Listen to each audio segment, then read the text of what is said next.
Hello, everybody. As Carl said, my name is Phoebe Smith. I'm the technical team lead in Science Division's Human Factors team. So I've been applying human factors principles to improve health and safety for about 30 years now. And I'm the topic lead for safety culture. So we've been working with organisations for a number of years now, looking at how to improve safety culture and the associated sort of statistics, accident rates, those sorts of things, which I'll touch on very shortly. Okay, next slide then, please. So, safety culture. Why do we want to do anything about safety culture?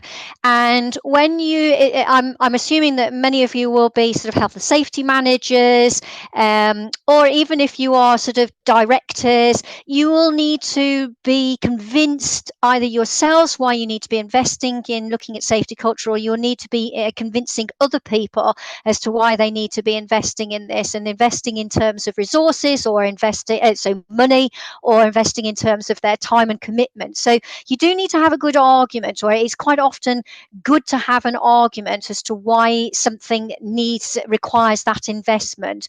And statistics, I know statistics can paint many pictures, but certainly they do show a very stark picture when you look at them like this. So these are some of the statistics from 2003. These are the latest statistics, and give, I think, quite compelling reasons as to why we need to be looking at this. Both from a moral point of view, we don't want 1.8 million people, workers, suffering from work-related ill health. That's just not acceptable from a moral point of view. But actually, from a business point of view, 35.2 million working days lost due to work-related ill health and non-fatal workplace injury. That's a lot of days lost, and that is costing your business directly because of reduced productivity. It might be that it's costing it indirectly because customers are not getting the services that they require in the time that they had expected, and you're having to apologize for that. Or it might be that there are other factors, like you're having to get sort of relief staff in, and that's costing your business as well. So that's a lot of days to be lost, and a massive impact on your potential massive impact on your business. And then fatalities as well. Those have increased compared to 22-23, whereas working days lost has luckily gone down. Ill health has stayed the same. Fatalities, sadly, has gone up. 135 workers killed in work-related accidents. And if I'm going to be blunt about it, that's you losing a valued member of your team and your workforce. That's the guilt that you will be feeling as directors. There will be guilt in the team, and it'll impact the whole team. And then, of course, there's the social catastrophe as far as family and friends are concerned as well. And if we can work towards reducing that number, I think we have that moral duty as well as the business duty to really put our efforts into reducing those fatalities. And alongside the non-fatal injuries, obviously we need to be focusing on fatalities, but non-fatal injuries can change people's lives, can also mean that they will leave the workforce, and you can lose valuable members of your staff as well. So I think that we need to be focusing on trying to reduce those. Compared to last year, we're about the same, but if we can work towards reducing that number and having fewer, that would be a really good thing as well. And I've started to talk about the economic costs and the direct economic cost of work-related injury and new cases of work-related ill health. So £20.7 billion. That's a lot of money, and that's money that could be put into investing in your company, expanding it, or just some people, it makes the difference between continuing to exist and going under. So this can, and then that puts other people out of work and has that ripple effect as well. So really, really important. Some very compelling statistics there. If you want some more information, please do go to our website, and there's lots more information for you to pick up and use in your arguments as to why, when you're trying to persuade people to get involved in improving health and safety. Thank you, Carl. Next slide. So thank you, Carl. We'll move on to the next slide. So as Carl mentioned, You do have a legal duty to undertake a risk assessment, and you do have some legal duties to investigate, to put in control measures around foreseeable risk, and you do have a duty to investigate incidents.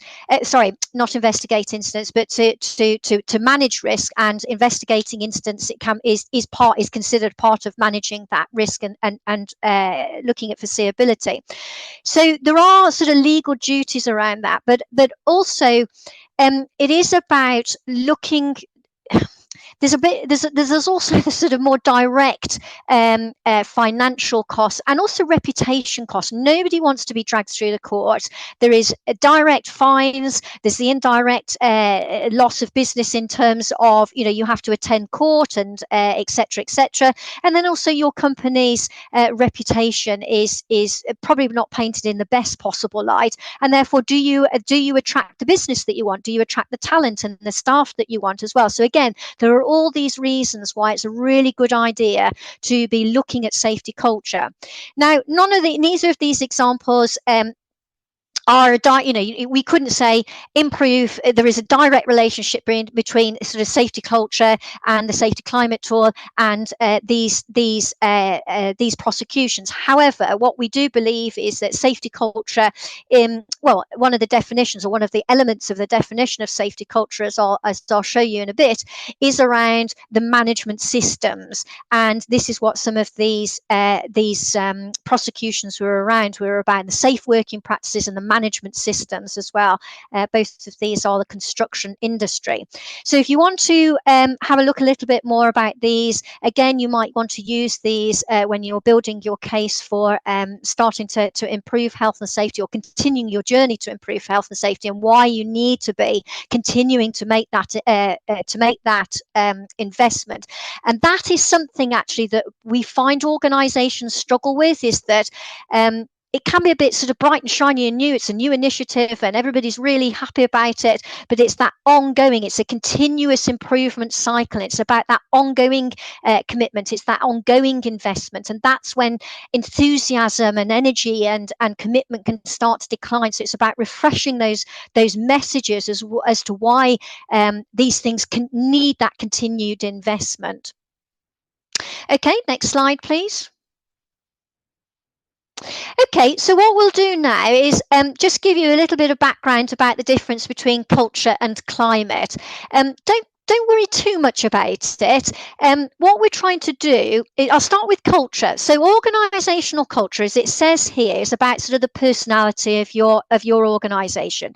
So it's about those shared assumptions, values. It's something that builds up over time and is that underlying sort of current or flavor, or it is this sort of personality of your organization. You know how your organization reacts to certain things, responds to certain things, would behave as an organization to certain things, and the way that people behave within the organization is a reflection of that. And the attitudes and beliefs that they have are a two-way thing. Not only do individuals' attitudes and beliefs affect the organizational culture, but also the organizational culture will affect how people think and perceive and believe about safety culture as well. So it's a two-way, excuse me, a two-way interactive sort of process, as it were.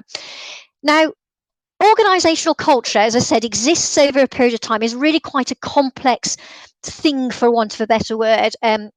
Concept to measure. It can be measured, but it is quite time consuming, and many organizations haven't got the resource to be able to do that. So instead, what we can do is we can get a flavor of the organizational culture by looking at climate. And organizational climate is a sort of snapshot in time. So as it says here, it's about sort of the mood that your organization is. So I might be, thinking about personality. You might have a particular personality type, but you're not always, say, a steady person or a volatile person, or so you do change with the situation. So there are those fluctuations, even though underneath there's that underlying personality. But by measuring the climate, you can get a feel for the underlying culture, and you can do this through surveys like the SCT, and it's a much quicker way, a much more efficient way of measuring culture. I think that's all I want to say about that. So if we have the next slide then, please. And then I'm going to be handing over to oh no, sorry, I've got one more slide and then I'm handing over, aren't I? Yeah, lovely, thank you. So I've talked about sort of some of the business elements and some of the numbers, the statistics, and then also I've talked about sort of some of the prosecutions as well. But there's other benefits as well when measuring safety climate. And the safety climate tool is a really, really good, quick and easy and effective way of starting to engage your employees in health and safety, and starting to open those conversations up, and also to break down this sort of slightly nebulous concept of safety culture. It's about giving you an opportunity. It really starts to give you a pointer as to what you need to be focusing on and what you need to be talking to your employees about. And also, as businesses, you need to be investing your money into things that are going to get the most benefit in terms of improving safety culture. And the safety climate tool will help you to identify the areas where people have the most concerns or don't feel that maybe safety is being managed quite as well as it could be. And through that process of engagement, you can start to really focus in on where can we make a difference. And through engaging with workforce, following up some of the SCT with talking to people and asking them for suggestions, you can really help to prioritize those potential interventions. It also gives you an opportunity to, as I said, to start conversations about safety, and not in a sort of punitive, why did you do that? You need to be behaving like that, but really exploring the context in which people are working. And why did you do that? But not in an aggressive way. But were you given the right procedures? Do you feel you've got good supervision? And all of these sorts of things can be picked up and measured through the safety climate tool, and gives you that opportunity to see how people feel safety is being managed. Ian will talk about baseline, so I'm not going to steal his thunder on that. But what we find is that organisations, particularly those that have changed and have merged and evolved, don't always have the same KPIs for safety, and so end up trying to compare apples with pears when they're trying to compare different departments' safety performance. And the SCT is a really nice, consistent way to measure across an organisation, both consistently across an organisation at one point in time, and then also over time as well, so that you get those figures in terms of changing culture. It's really important. I'll talk in the next slide about leadership and management commitment. It's really important that is got up front. The commitment is there up front, and you also can help to by improving your safety culture. Not only can you be striving towards meeting legal compliance, or it helps you to meet your legal compliance, there are other international standards, and if you're an international organization, this may be of much more relevance to you, but it does help towards attaining those international standards. And also it helps to reduce workplace accidents and injuries by understanding how people think about safety, how it's managed, and then talking to them about how to improve it. It gets people engaged, it gets those conversations going, and it just lifts the whole agenda for safety, and therefore people think about safety more, and more willing to say, stop, no, this isn't safe, and therefore reduce workplace accidents and injuries, and try and address the statistics from a couple of slides ago. Okay, next slide, please. Just very quickly, because I am conscious of time. So the safety climate tool fits into the analyze part, and it fits into this sort of framework, this model that we have, where we have preparing the organisation foundation. That's around making sure you've got senior management commitment, making sure you've got the right people involved, and then using the SCT to really start to focus on where are the issues, what do we need to be focusing on, so we target our resource.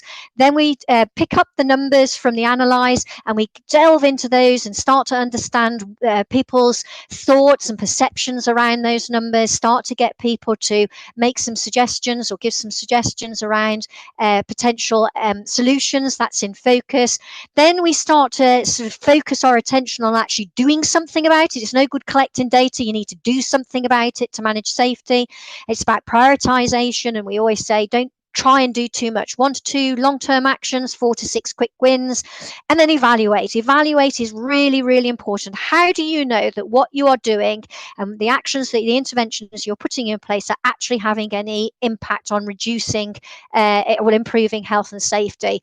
And you would, you always need to, for anything else, you would want to know that your investment is having a return. So again, evaluate your interventions to make sure that that investment is having a return, and act on that. If it's not, then introduce something different or tweak it so that it does have that desired impact.